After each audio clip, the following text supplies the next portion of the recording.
Welcome everyone to the Savvy Ladies Wednesday Wisdom webinar. I'm Maggie Montemuro and I'm the marketing coordinator at Savvy Ladies. I'd like to remind you that if you have any questions during the webinar, you can type them into the chat box. If you're joining us by phone, you can email your question to info@savvyladies.org. Today's presenter is Pam Capalad, founder of Brunch and Budget, a company that helps the average person with their finances. Pam is a certified financial planner who has been in the financial services industry for over 7 years. She is also the host of Brunch and Budget on Bonfire Radio. Brunch and Budget started when one of Pam's friends said she really needed help with her money but was afraid to talk about it. Pam suggested discussing it over brunch, and the rest is history. We want to thank you for joining us today, Pam, and let's get started. Awesome. Thank you all so much for joining us today, taking up your lunch hour to learn about financial planning. I know it's definitely a really exciting topic, right? So we are going to be talking about how to put together a financial plan you'll actually use, and we will do it in 3 steps. So it's goals, guts, and glory. So today, goals, we are going to talk about the genesis of every financial plan is your goals. And so where do you want to go from here? That is the main question. And so we'll talk through how to do that today. And then the guts are the actual pieces and the moving parts of the financial plan. And the glory is, okay, how do we implement it? So like Maggie said, please feel free to ask questions in the group chat. We will most likely be saving them till the end, but if it makes sense to stop the presentation and answer the question in between, then I'm totally happy to do that as well. So definitely feel free to ask questions. We're going to be going over a lot of material today, and I think, Maggie, we can definitely send out the presentation for you, and this is being recorded as well. So if you need to go back and look at anything, feel free to do so. So what to expect from today is these 3 things, and the reality is what to expect from life is this right here. So a financial plan is set up and there's this expectation of everything's going to happen in this linear fashion and everything's going to fall into place as soon as I write this down on paper. And the reality is life happens. And so I want you to keep that in mind too as we go through this presentation, that there are a lot of moving parts and things will happen when they happen and things will constantly change as well. So financial planning is all a process and it's all a journey for sure. So I would definitely keep that in mind as we go through all of this stuff today. So let's start with your goals. I have seen over 100 brunch and budget clients. And what I found is that most goals can actually be boiled down to wanting freedom and wanting security. And those two definitely go hand in hand. So as you're thinking through your goals, one thing to keep in mind and ask yourself is, why is freedom important to me? And why is security important to me? And thinking about what you could put in place in your financial plan right away to give you that feeling of freedom and give you that feeling of security, whether it's setting up an insurance policy or an automatic savings plan or knowing where your money is going. We're going to be talking about these kinds of tools today. And as we're going through that, ask yourself, will this give me a sense of freedom? Will this give me a sense of security to set this up? And if that's the case, then those are the types of things that I would prioritize. So this is the goals. This is a really good place to start. And now we are actually going to go into the nitty-gritty of financial planning. It's going to be basic overviews of as much as possible. Financial planning is a very comprehensive process. So we look at all aspects of your financial plan. A lot of people think that financial planning is just investments or just insurance, and it's actually, from your income to your expenses to your taxes. Financial planning runs the gamut of all of that. So we're going to be talking about the 5 basic categories: earn, save, spend, invest, and protect. And again, if you have any questions as we go through this, please feel free to put them in the group chat. I'm happy to stop and clarify anything. And also let me know if I'm going too fast. So the first thing is earn. And I think this is actually the most important part of your financial plan is, are you maximizing your potential income? I feel like we spend a lot of time talking about expenses and budgeting and, is my money in the right investment and should I be saving more? But the first question that I feel like everyone should ask themselves is, are you making the most of the income sources that you have now? So, one thing, the first thing is definitely plan to negotiate a raise every year or raise your rates at least once a year. More than the cost of living, I know a lot of jobs offer, that 3% inflation raise. But if you're doing really well at your job, then asking for a promotion at least once a year is completely warranted. And I would just go for it. I did a radio show episode on how to ask for a raise and also how to ask for a raise as a woman. And you'd be surprised how different it is for a woman. As I was doing the research for how to ask for a raise for the show, I found a lot of material on why it's different to ask for a raise as a woman. It's really important to do so because women don't ask. And I think that that's something that's important to keep in mind. So definitely ask for a raise at least once a year, above and beyond what your boss will most likely just give you. If you are a freelancer, consider raising your rates more than once a year. Um, and just, your rate should make you feel a little bit uncomfortable. If you find that you have too many clients, for instance, then it's probably time to raise your rates. The other avenue that a lot of clients go to increase their potential income is to find another job and negotiate from there. You have leverage on both ends when you know what your value is to another company, either with your current job or with the new job. So knowing what your sort of skill set is worth in the job market is worthwhile to always kind of have a pulse on. The other thing in terms of income is to develop more than one stream of income. So I do brunch and budget full time. I also do financial literacy workshops for kids through another company called Pocket Change. I recently started doing Airbnb, and I am continually adding side hustles. I'm working on putting together group brunch and budgets, for instance. So, continually having multiple sources of income is another way to maximize your income potential. And diversifying your income is something that I feel like is becoming more and more important today more than ever. And it's easier to do than ever as well. I feel like that we spend a lot of time talking to people about diversifying their investments, but your ability to earn and your different income sources is critical to making a financial plan work. So, figuring out where you can pull in those multiple streams of income is going to be huge for making your financial plan work. Some ideas at the bottom: creating a product on Etsy, selling a product. There's this great company called Chloe and Isabel, if you like jewelry, that you can sell jewelry and be a merchandiser for them. If you have a skill set and experience for a couple years, there's a lot of people looking out for consulting. There's people who will pay for writing in your field. And then I mentioned Airbnb, dog vacay. Dog vacay, you can like watch people's dogs for like $50 a night. Task Rabbit, if you haven't heard of it, if you're handy or you have a skill, you can actually charge. I've seen people charge between $60 and $75 an hour to put in bookshelves.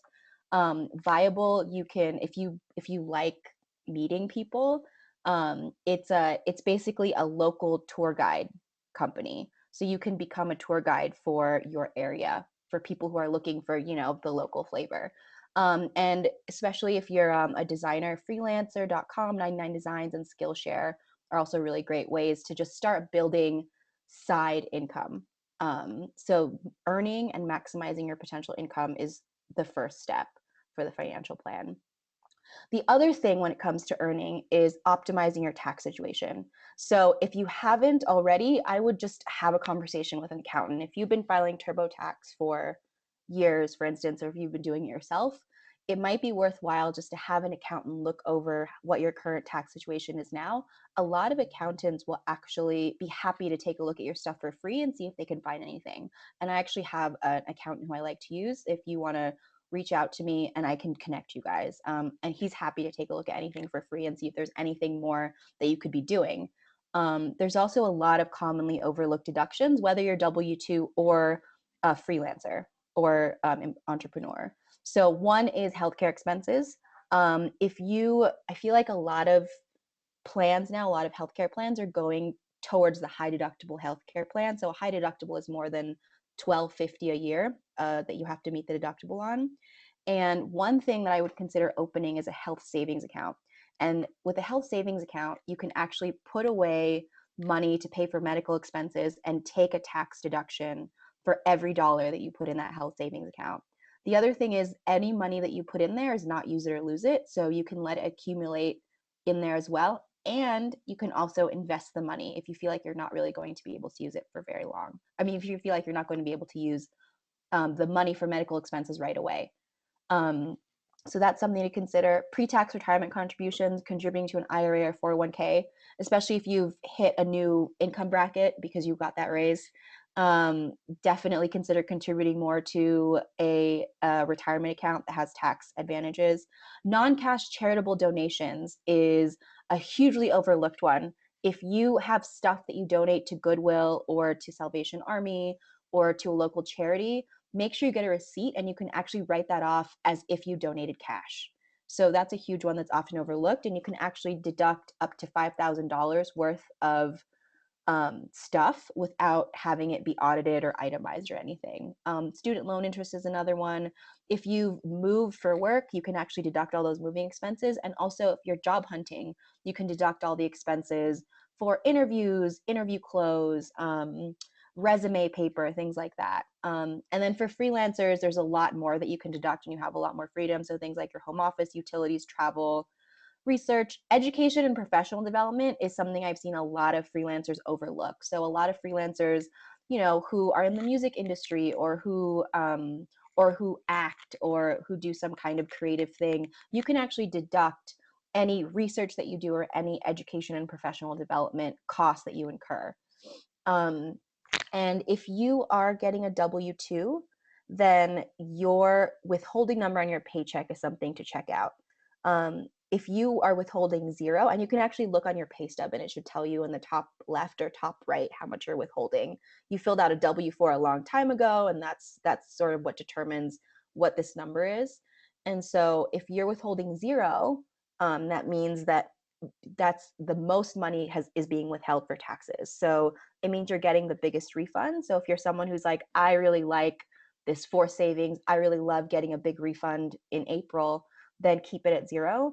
But if you want to just have a little more cash flow, consider changing it to 1 or 2 even. You might, if you change it to 2 and you're single, you might have to end up owing the IRS a little bit of money, but that means that you just have that savings throughout the year, and you're not lending the IRS money, because a refund is just money that you didn't actually owe. So that's also something to consider in terms of optimizing your tax situation. So those are the 2 key pieces for earning. And next is saving. So I'm sure you guys have heard this everywhere, but pay yourself first is huge and it's critical. And I've tried it other way with clients. I've tried to have clients pay to put money into savings after they've spent all their money and after they've spent their money that they need to for those 2 weeks of their paycheck and things like that. And really, the best way to do this is to pay yourself first. And honestly, I've had clients start with $10 a week or $25 a month, and just getting the habit going and seeing that money go into a separate account that they're not touching until later has changed how people think about it. I had a client, actually, she's also my program director, and she had me on the radio show to talk about her the brunch and budget that I did with her. And one of her success stories was we had started off with her saving, I believe it was $10 a week.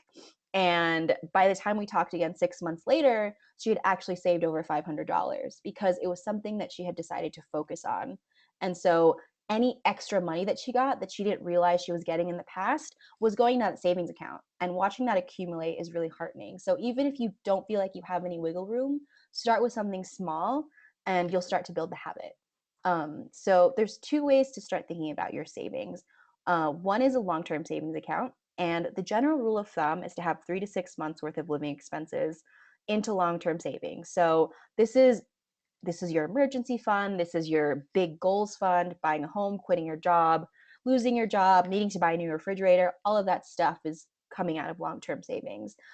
Short-term savings is something that I've started doing with clients because when I talk to them, a lot of times there's always something that comes up every month that's not in the budget. So this is what this account is for. And so to allocate, a lot of clients have like a $200 shopping budget, or they spend $200 on eating out a month. And so instead of having that money sitting in your checking account, consider putting it into a savings account. And, if you shop, you have a budget for it already, and it's not just going to this black hole of your checking account.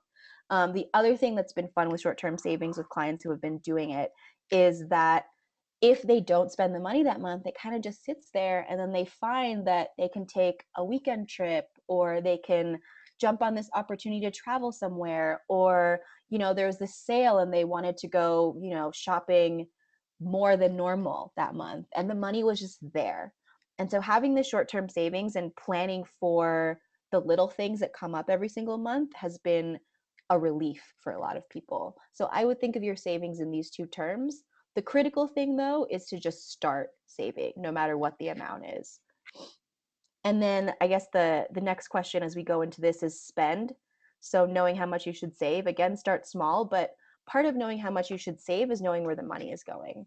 And I'm sure you've all heard of mint.com, and you need a budget, and there's lots of budgeting software out there that's really great. And there's a lot of free online tools where you can go find out where you're spending, where your money's actually going. Mint.com changed my life. I remember putting my money into mint.com for the first time and realizing that I was spending $500 a month on eating out, plus $200 a month on groceries. And I was like, what? What am I eating?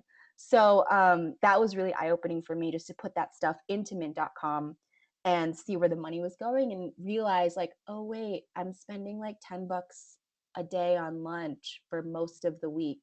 Maybe that's why it was $500 a month. And so one thing that I would encourage you to do is to think of your spending in this importance and urgency matrix.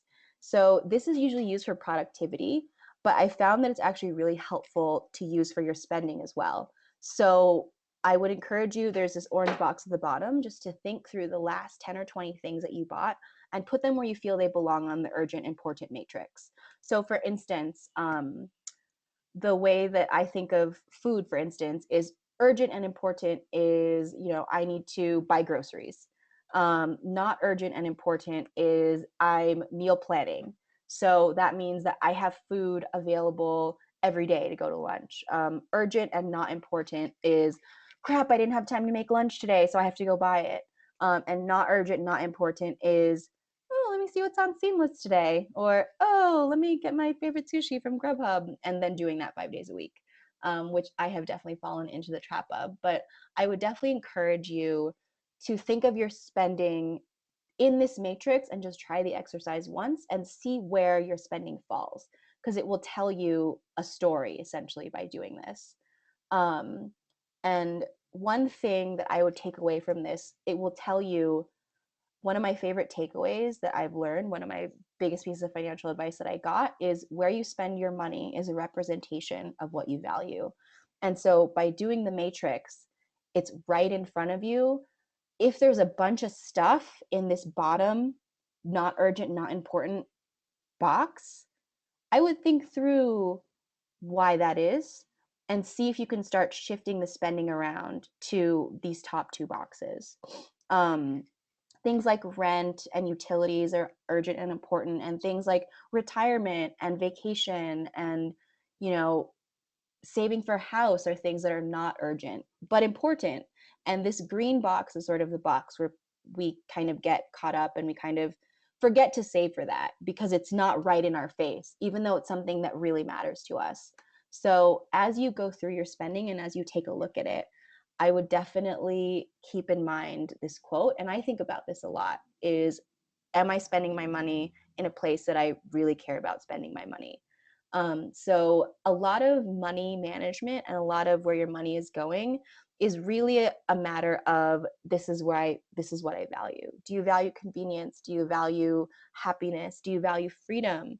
That's how I would think about your spending. Just to give you an example, I'm actually in Utah right now in the middle of a cross-country trip, and I've set up my life so that I'm able to spend 2 months in California, still run my business, and still have enough income coming in so that I can travel for that long. And we brought our dog. So there's a lot of ways that you can set up your life, and it's really just a matter of figuring out where the money is coming from and figuring out where the money's going and where you want it to go, and really examining your spending and kind of looking at yourself in the financial mirror is the best place to start. And I've done a lot of this myself, and I do this a lot with clients as well. The next thing is investing. So this is a critical part of your financial plan as well. Once you've saved, so before you invest, I highly recommend that you actually have money that you just keep in cash. So this 3 to 6 months worth of living expenses actually sits in cash. The last thing you want to happen is to have a market downturn happen and you needing to pull the money out and taking a loss because you had to pull the money out. So once you've had that cash cushion, it's definitely time to consider opening an investment account. And the most important thing to remember, and this is something that I have to tell myself and tell my clients, is don't be afraid to start. So whether it's, and here's some actually, this next slide actually has some options for you, but there's lots of ways to invest now. It's not just, at the bottom, having a professional portfolio manager that you pay 1% to and you need to have $250,000 worth of assets. There's a lot of ways, especially with technology, where you can start getting into the investing game with $1, with your change. And so that's what this slide is going to go over. So there's some DIY ways to do it. One is Scottrade, Schwab, and Trade King. These are discount brokerages. If you want to do some stock picking, just because you're curious, these are the cheapest ways to do it. And there's actually a new player in the field called Robinhood, which they do free stock trading. I just found out about them recently, so I have to look into them. But they do the same thing as discount brokerages, except for they do it for free. So they make money in different ways, charging on margin accounts, charging or making money off the cash that's in the investment accounts, things like that. They go over on their website. But if you're interested in trading stock, then Robinhood, Scottrade, Schwab, and Trade King are a great way to start. Motif investing is actually really interesting. They're actually a company where you can invest in ideas. So that's sort of their tagline. And what you can do is, I would check out the website. And with Motif investing, you can actually buy into a basket of stocks that have a theme. So whether you think technology is the way of the future, or you want to invest in green companies or socially conscious companies, or consumer apparel, people on Motif investing, users are actually creating portfolios of stock that they think are going to do really well, and they're all based around themes and motifs. So that could be a really cool way to start investing as well. If you want to just start small, or you're a beginner, Goldbean is awesome. I actually just had the CEO on my radio show, and the premise of Goldbean is you actually link your credit cards and your bank accounts to Goldbean. They analyze your spending, and they actually recommend companies that you might want to invest in based on your spending. So if you're buying from Whole Foods all the time, or you go to Starbucks every day, or you shop at Lululemon, then Goldbean will tell you, hey, this stock is doing this well, you might want to consider investing in it. Or, oh, the earnings aren't exactly what we thought they were going to be, maybe hold off on investing in this. And here are other stocks like it that you might consider instead. So that's a really cool way to connect investing to your consumer spending and kind of making it feel more intuitive. Acorns is another cool app where, if you've ever heard of Bank of America's Keep the Change, Acorns does the same thing. So they round up to the next dollar or the next $2, and they take that change and they invest it. So you can literally start investing with like pennies with Acorns, and it's an app, and you just link it up to your bank account and have them, and then have them basically take the change and invest it. And they invest it in basically index funds and ETFs. So they invest it in stuff that's pretty stable, that's tracking the stock market. And if you have any questions about what ETFs or what ETFs and index funds are, we can definitely talk after. But the next thing is set it and forget it. So Wealthfront and Betterment are what the industry has been calling robo-advisors. You may have heard that term before, you may have not. Most people not in the industry haven't. But robo-advisors are companies that have figured out how to make investing more streamlined and make it more affordable for the average person. So not everybody has $250,000 to invest and work with a professional portfolio manager on. Wealthfront's minimum is $500. Betterment, you can start by investing $100 a month. And both of those companies will take your risk tolerance, so figure out how much risk you're comfortable with, and we'll also figure out how long you want to invest in, or your time horizon, and they'll spit out a model for you basically and say these are the mixture of funds spread across all different asset classes that we recommend you invest in, and we will do it for you, and we will charge you 0.25%. We will charge you 0.25% to manage this for the whole year. My money is actually in Wealthfront, my IRA and my Roth IRA, and it's been a really nice it's been nice to leave the nitty-gritty investing part to an investment manager. I'm a big believer that, the market is the market and you can't really beat it necessarily. So most of my money is in Wealthfront. Another option is target date funds. So this is something you may have seen on your 401k or your 403b. Target date funds are basically, okay, I'm going to retire at 65 and that's in year 2050. So I'm going to be in the 2050 fund, or I'm going to be in the 2020 fund or the 2025 fund. And what that basically means is that the allocation within the fund, the way that the money's being invested, is going towards is set up so that when your retirement date gets closer to the year that the target date fund is set up for, the portfolio automatically becomes less and less risky and more conservative. So target date funds are a great set it and forget it option as well, especially if it's in something like your 401k or your 403b. And then a professional portfolio manager is the ultimate set it and forget it. You can just call them and talk through a customized portfolio plan for you. And this is something that I actually would recommend for clients who have more than $250,000 to invest. A professional portfolio manager, that's sort of the level where you should have a professional who's customizing a portfolio for you and someone you can talk to on a quarterly basis, and have them rebalancing and maximizing your tax efficiency and things like that. So it's definitely worthwhile to look into that when you hit that asset level. But before that, there's all these other options that you can start with to get to start investing. And then now we're on to protect. And so we're going to start with insurance. And there are so many different kinds of insurances. And the question is whether you need it and how much you need, right? So the first thing is health insurance. You are your number one asset. I'm sure you've heard that before, but that's part of the income potential and part of the, maximizing what your earning power is making sure that you are healthy and as healthy as possible.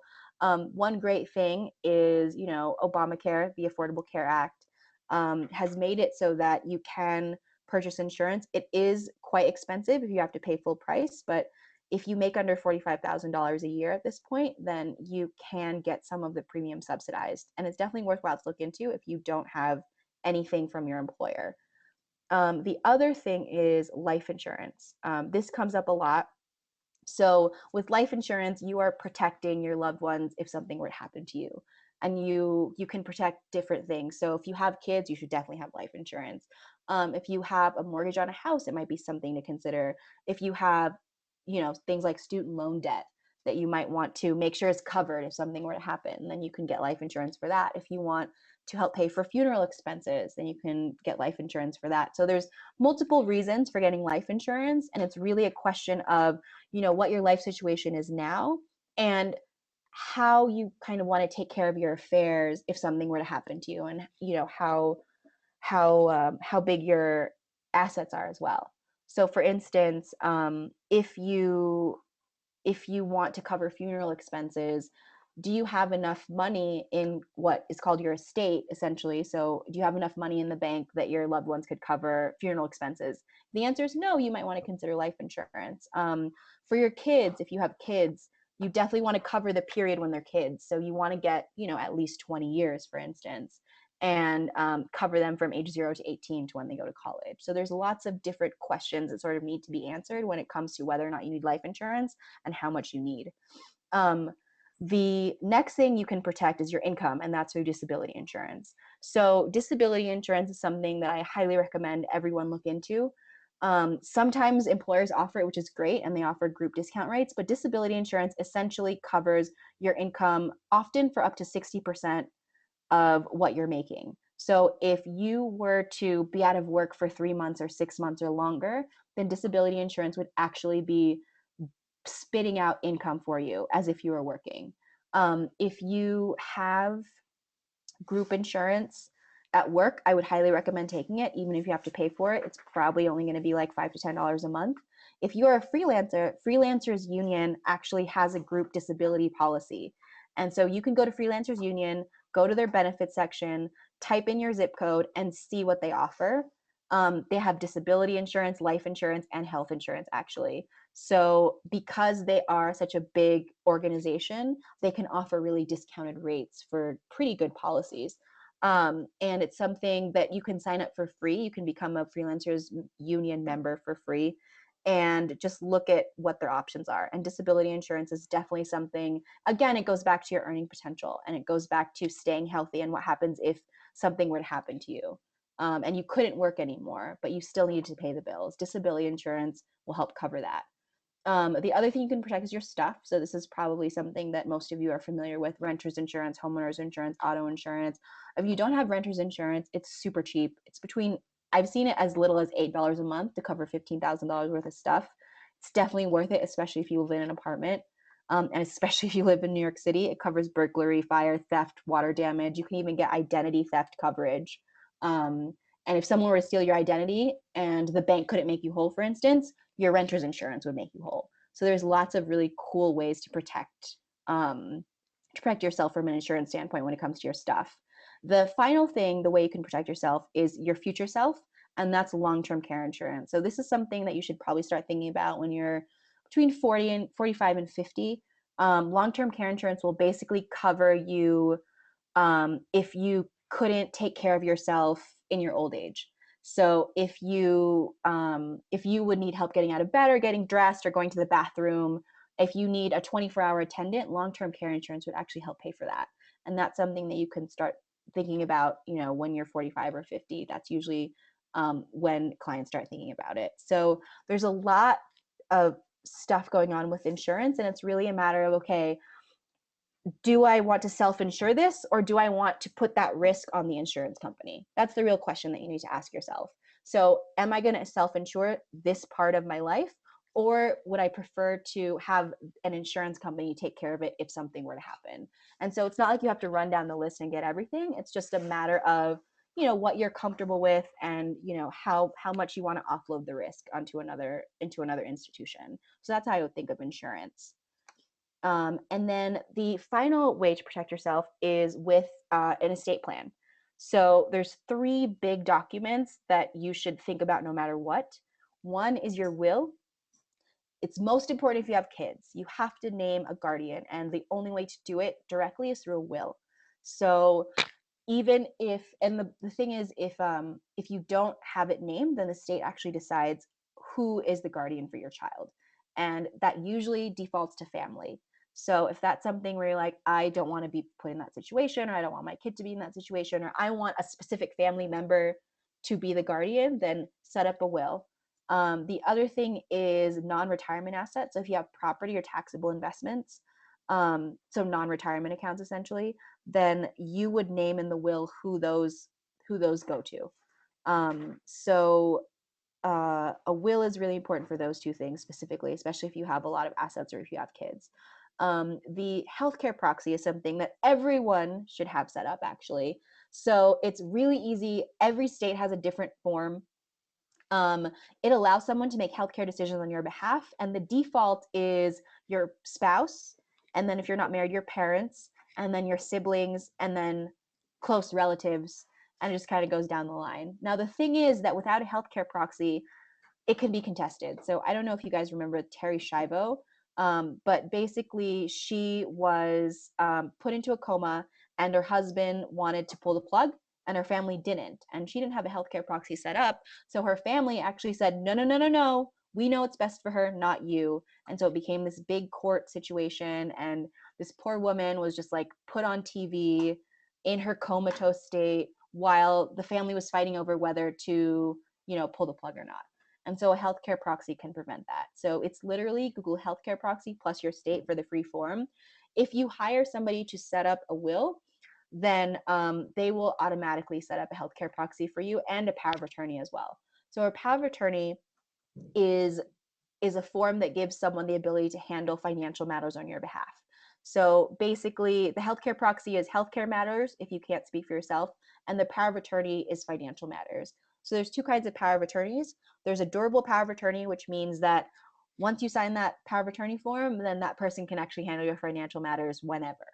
The other one is a springing power of attorney, and this is more common, especially with older people, where if you become incapacitated, then the power of attorney goes into effect.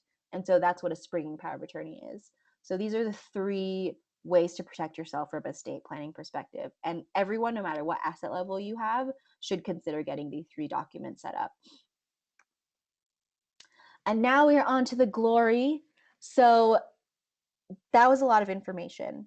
And there's a lot that goes into a financial plan, as you've seen, and as you will see as you build your own. So I want you to think of putting together the plan and implementing it in three different ways: quick wins, big wins, and ongoing victories. So with quick wins, it's stuff that you can knock out quickly. Big wins is, oh my God, I'm so glad I did this. I can take it out of my head now. The burden is gone. And then ongoing victories is the habits that you're forming to help you get to your goals faster. So just to give you an example, quick wins are things like cutting cable, getting a bill reduced, disputing a charge, increasing your credit limit, checking your credit score, stuff where you're like, yeah, I could just check this off the list and it'll take me 5 minutes to do it. Big wins take more time. They're probably a lot more emotional to get through, but when you're done, it's the best feeling in the world. So getting the right insurance in place is a big win. Getting legal documents set up, paying down a huge debt, hitting a savings goal, those are huge wins, and they're huge emotional wins and huge financial wins and all that good stuff. And then ongoing victories are the habits that are going to keep you moving forward with your goals. So things like regularly saving and investing each month, cutting back on mindless spending.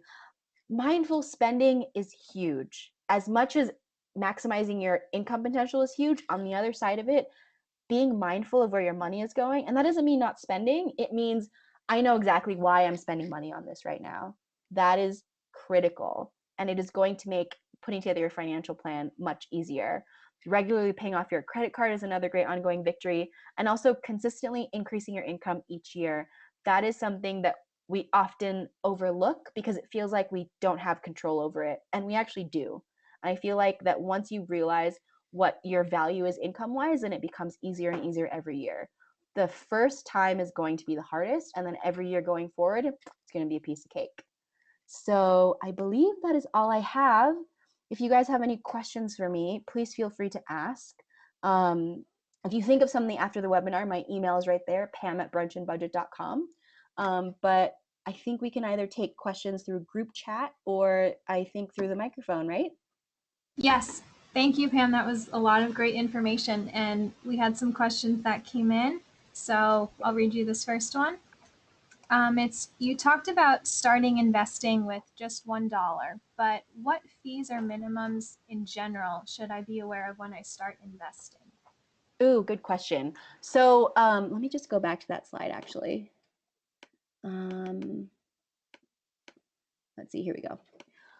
So for the fees, it's different across the board. So with Scottrade, Schwab, and Trade King, it's going to cost between $4 and $8 to actually trade a stock, to buy a stock or sell a stock. With Robinhood, it's actually free to buy and trade, to sell and buy. And with Motif Investing, it's like $10 to invest in like a basket of ideas. Goldbean is a $50 a year subscription. And when you trade stock, then it's $4 or $5 each time. Acorns is actually, from what I remember, it's free.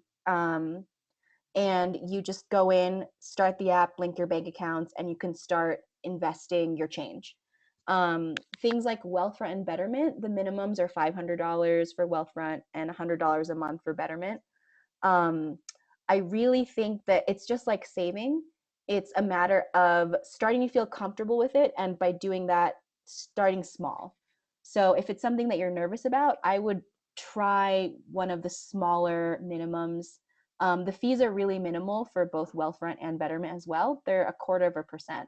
So it's actually really cheap to get in the game. Like, just to give you an idea, $30,000 of investing in Wealthfront will cost you $85 a year to have someone professionally manage your money. Okay, great. And this is kind of related to what you just talked about, but do you recommend DIY for women who really don't feel confident in their investing knowledge, or is there a better option? I would, so here's my view on DIY. It really depends on whether you want to kind of experiment or invest in single companies. I'm a big believer that most of your portfolio should really be professionally managed. And if you're interested in watching the market through the lens of one or two companies or a handful of companies, then I would DIY some of it. So, for instance, I have a Roth IRA that I started in college when I was 19, and I put $500 in there, and I invested in like 5 or 6 individual stock. I invested in JetBlue, Scholastic, ING Direct before it was Capital One, drugstore.com before it was Walgreens. And it was really fun to actually track and see the ups and downs of the stock and whether it went with the market or didn't go with the market. So I feel like DIY is a good place to start if you're curious, but I would have the chunk of your money be professionally managed because investing in individual stock is pretty risky. Okay, thanks. And another question is, what do you think about investing in mutual funds? What kind of mutual fund should I invest in my 20s while I'm single and also after I have a family? Yes. So mutual funds is a pretty broad term. It basically is just a container it's a container to hold a collection of stock. That's how I would think of mutual funds. So there's a lot of different mutual funds. Index funds you'll hear about a lot. Index funds are also mutual funds, but they're a specific kind of mutual fund that tracks a certain market. So you can get an index fund that tracks the S&P 500. You can get an index fund that tracks, international stock or tracks bonds. But you can also buy into actively managed mutual funds. So it really depends on what your interest level is, and if you want to actually invest in a certain industry, or if you want to, do some research on certain mutual funds. It's hard to say. There's like 12 to 15,000 different mutual funds out there. So it's really hard to, necessarily recommend one or the other. I do know that a number of my clients actually invest in Calvert. They're a mutual fund company that does socially conscious investing. So whether or not their returns are beating the market or not, clients want to align their investing with their values. So that's like something to consider when you think about investing in mutual funds. If you just want something that's pretty simple, a target date fund is great. So if you want to start investing in your 20s and you kind of want to set it and forget it, you can actually get a target date fund for, the year 2055 and have that mutual fund change its allocation based on how close you're getting to retirement. So when you're younger in your 20s, it's going to be almost all stock. It's going to be really risky. It's going to be really aggressive. And then as you get older and it gets closer to 2050, 2055, then it becomes more conservative. So that's another option I would think about. And Wealthfront and Betterment are great for any age because they just take your risk tolerance and your time horizon and say, okay, this is where we recommend you put your money, and we'll check in with you every year to make sure it's still the same. Great, thanks. And do you have time for one last question? Yeah, absolutely. Okay, this question is about health savings accounts. Mm-hmm. And the question is, how would I go about setting it up? Do I need someone to administer it? Yes. So I set up a health savings account actually through Wells Fargo. So every bank will have a health savings account option. I set it up through Wells Fargo because I was banking at Wells Fargo. But you can just Google health savings account and the name of a bank that you're comfortable with. There's also HSA Today, which is one to look into. I really liked linking it to my bank account because I was able to just transfer the money really easily from my checking account to my health savings account. And you can administer it yourself. It cost me $375 a month to have it housed at Wells Fargo. I thought that was a pretty low fee for the tax savings that I actually ended up getting. And I think I got like an extra $700 to $1,000. I don't remember exactly how much of that was because of the health savings account, but it was pretty significant. Okay, thank you. All right, well, I think we're about out of time, but we want to thank you, Pam, for a really great presentation with a lot of helpful information.